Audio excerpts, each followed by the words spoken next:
നമസ്കാരം. തിരുവനന്തപുരത്ത് വി രാജേഷ് മേയറാകും.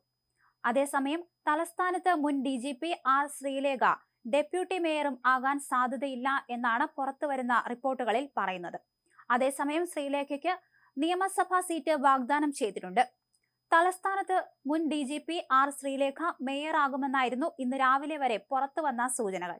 BJPയിലെ അവസാനഘട്ട ചർച്ചകളിലും ശ്രീലേഖയുടെ പേരിനായിരുന്നു മുൻതൂക്കം കിട്ടിയത്.